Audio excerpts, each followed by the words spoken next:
할렐루야, 좋은 아침입니다. 오늘은 로마서 12장 1절과 2절의 말씀을 통해서 하나님의 말씀, 우리에게 주시는 그 하나님의 음성을 함께 나누는 시간이 되기를 원합니다.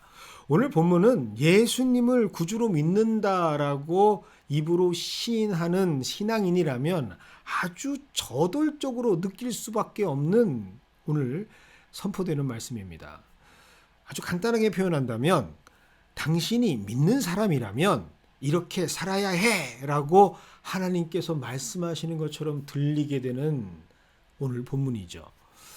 물론 본문을 보면 사도 바울을 통해서 하나님께서 권하노니 라고 마치 청요하는 것처럼 말씀하시지만 로마서 1장부터 오늘 말씀 바로 앞장 11장까지 아주 진중하고 세밀하게 그 말씀을 읽어내려간, 받아낸 사람이라면 결코 청유의 의미가 아니라는 것을 깨달으실 수가 있게 될 겁니다.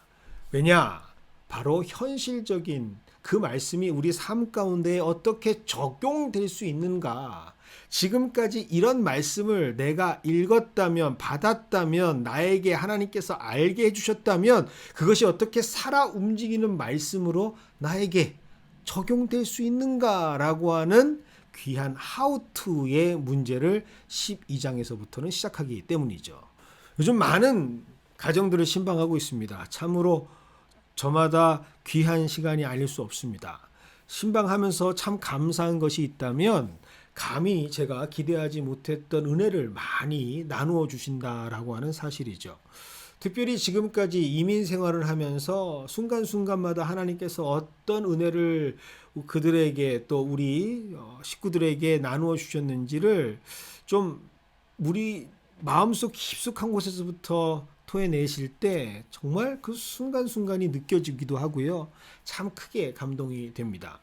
뭔가를 드리고 채워드려야 할 목회자가 더 좋은 에너지를 얻게 되고 감동을 얻게 됩니다. 그래서 참 귀한 사역인 것 같습니다. 그 중에 크게 감동이 되는 내용들이 있는데 그 무엇보다 부모님들을 통해서 믿음을 얻게 된 사람들의 이야기. 부모님들을 보면서 신앙을 다시 한번 회복하는 이야기들을 들을 때 참 큰 감동이 됩니다. 어떤 일보다 예배를 최우선에 두고 지키려 하셨던 부모님들을 기억하고요. 또 말씀과 씨름하면서 말씀을 향한 열정을 가지고 있었던 부모님들, 또 일어나자마자 무릎으로 승부하고 하나님께 기도하면서 하루를 시작했던 부모님들의 모습을 보고 자란 귀한 신앙의 유산을 가지고 있는 분들이 그것을 고백해 주시고 함께 나눠 주실 때 참 큰 감동이 됩니다. 어렵고 힘들고 참 이해가 안 되는 상황, 억울한 상황, 그럼에도 불구하고 그 모든 것들을 은혜로 감당해 내시는 신앙의 부모님들, 선배님들을 몸소 옆에서 바라보면서 저렇게 사는 것이 정말 하나님께서 원하시는 모습이구나 라고 자연스럽게 깨닫게 되고 체득하게 되어지는 신앙의 유산을 가지고 있는 분들의 모습을 보면 참 이루 말할 수 없는 기쁨이 넘쳐납니다. 오늘 본문 말씀이 우리에게 이런 삶을 이야기해 주고 있습니다. 너희의 몸을 하나님께서 기뻐하시는 거룩한 산 제물로 드려라 라고 하시는 말씀을 직접 살아내는 삶이죠. 그 모든 삶의 모습이 하나님께 드리는 영적인 예배로 고백되어지는 삶이기 때문입니다. 그러한 삶을 직접 옆에서 만난 사람들은 그 신앙의 유산을 받을 수밖에 없고 그것은 전달되고 전이되고 계승될 수밖에 없는 것이 신앙의 원리이기 때문입니다. 예수님께서는 이 땅에 오셨을 때 어떤 사람이라도 다 받아주셨습니다. 심지어 당시 죄인 중에 죄인이라고 여겨졌던 세리들, 또 현장에서 발각돼서 잡혀온 현장범이었던 가늠한 여인들, 정말 돌에 맞아 죽어도 마땅한 사람들인데 오히려 예수님께서는 그들을 품어주시고 안아주십니다. 그런데 이상하게 예수님께서 견디지 못하는 사람들이 있었습니다. 신랄하게 비판하시고 어떻게 저 정도까지 하실 수 있을까라고 참혹하게 지탄하셨던 대상들이 있었죠. 그들은 바로 소위 하나님의 뜻을 전한다고 하는 사람들, 하나님의 뜻이 무엇인지를 알려준다라고 했던 하나님의 말씀을 맡았던 사람들, 즉 하나님께 구별받았다라고 여겨졌던 바리새인들, 서기관들, 사내들임의 위원들이었습니다. 왜 예수님께서 그 정도까지 하셨을까? 너무 심하지 않았을까라고 생각할 수도 있겠지만 예수님께서 이렇게 하셨을 때는 단 한 가지 이유, 정말 큰 이유가 있었습니다. 그것은 바로 진정 하나님께서 원하시는 것이 무엇인지, 하나님께서 뜻하시는 것이 무엇인지, 하나님의 자리, 하나님의 입장, 그리고 하나님의 본심을 그들에게 알려주지 않았기 때문이죠. 오히려 그들은 자신의 욕망, 그리고 자신의 탐욕, 자신의 이득, 자신의 안녕, 자신의 평안, 자신의 안식, 그리고 자신의 기득권을 지키기 위해서 하나님을 빙자하거나 아니면 하나님을 활용했던 사실, 그것을 누구보다 예수님께서는 잘 알고 계셨기 때문입니다. 실제로는 전혀 하나님과 상관없는 삶을 살았던 그들이었기에 그들의 실상이 단 하루도 빠짐없이, 물론 안식일을 지켰지만 빠짐없이 매일매일 제사를 드리고 수많은 양과 염소, 비둘기와 소를 잡으며 피를 뿌리며 제사를 드렸지만 그들의 삶 속에는 단 한순간도 거룩하게 구별된 삶으로 살아 움직이는 산제사로 드리는 삶이 아니었기 때문에 예수님께서는 아주 단호하게 엄중하게 지탄하시고 심판하셨던 것을 우리는 기억합니다. 어쩌면 그러한 모습이 지금 말씀을 통해서 우리에게 전하고 계시는 하나님의 음성이 아닌가라고 느껴지는 오늘 아침입니다. 어쩌면 바리새인, 서기관, 그들로 대변되는 모습이 바로 우리들의 모습이 아닌가. 이 아침 말씀을 통해서 비춰보기를 원합니다. 그러나 오늘 말씀이 여기에서만 끝나지 않습니다. 2절의 말씀을 보면 그 인생이 아니라 하나님께서 원하시는 인생으로 바뀔 수 있는, 그렇게 지탄받고 질타받는 원망과 죄인의 삶이 아닌 참된 신앙인으로 살아갈 수 있는 그 방법을 우리에게 제시해 주시고 있습니다. 그것은 바로 2절의 말씀이죠. 변화받고 분별하는 삶을 살 때 가능합니다.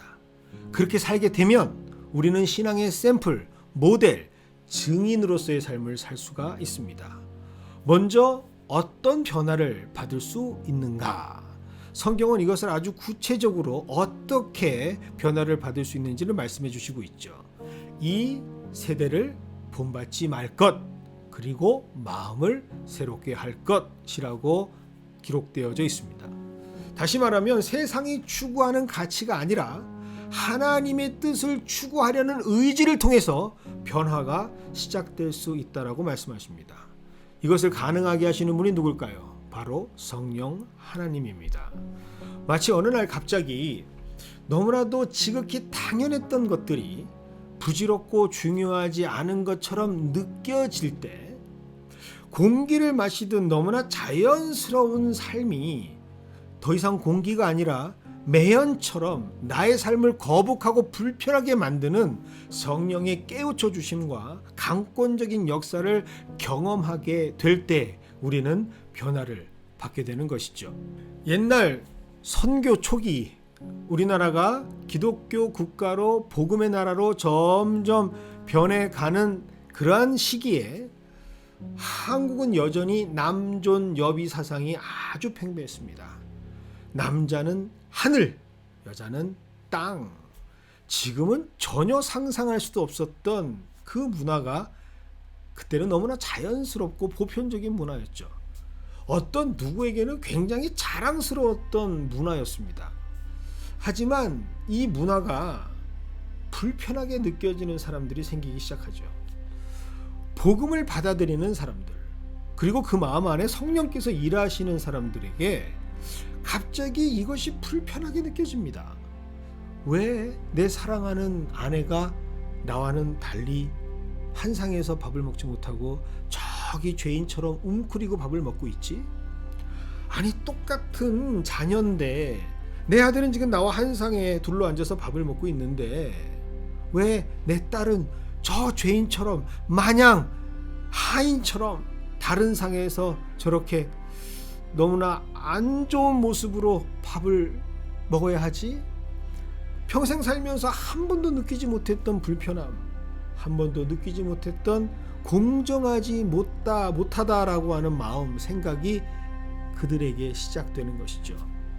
그래서 선교 초기의 자료들을 보면 우리나라 기독교가 시작된 그 당시에 교회에서 일어났던 운동 중에 하나가 모든 가족이 한 상에 둘러앉아 식사하기라고 기록되어져 있습니다.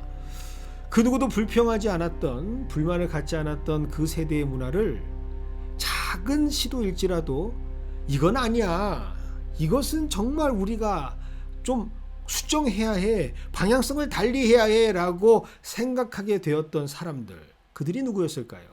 그 세대를 본받지 않고 새로운 하나님의 변화를 경험하고 추구하려고 했던 사람들의 문화였다라는 사실입니다.